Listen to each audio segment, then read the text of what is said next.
Italy প্রবাসীদের জন্য 2026 সালের ভিসা আপডেট নিয়ে বেশ কিছু গুরুত্বপূর্ণ তথ্য সামনে এসেছে।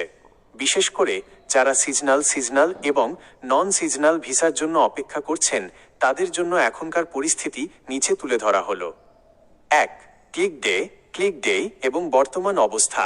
2026 সালের ডিক্রেটো ফ্লুসি ডিক্রি অনুযায়ী নির্ধারিত সময়ের আবেদন প্রক্রিয়া ইতিমধ্যেই সম্পন্ন হয়েছে। সিজনাল কৃষিকাজ 12 জানুয়ারি 2026 থেকে আবেদন শুরু হয়েছিল। সিজনাল ট্যুরিজম 9 ফেব্রুয়ারি 2026।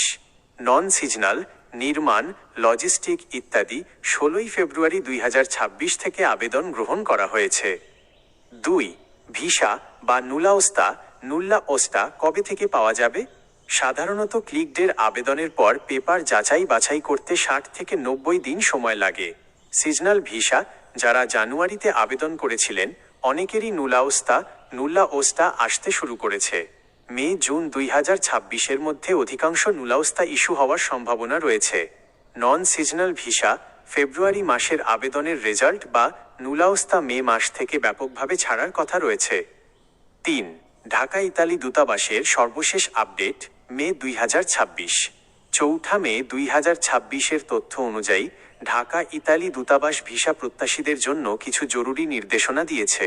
যোগাযোগ তথ্য: আবেদনকারীদের ভিএফএস গ্লোবালে সঠিক ফোন নম্বর ও ইমেল নিশ্চিত করতে বলা হয়েছে, কারণ অতিরিক্ত নথির জন্য দূতাবাস সরাসরি যোগাযোগ করতে পারে।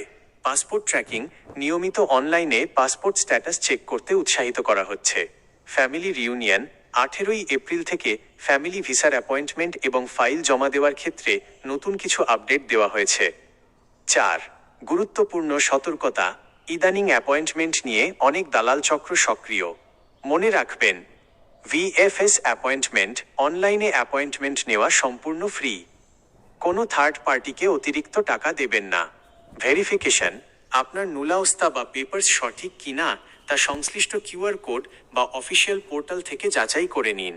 সারকথা: বর্তমানে 2026 কোটার নুলাওস্তা আসা শুরু হয়েছে।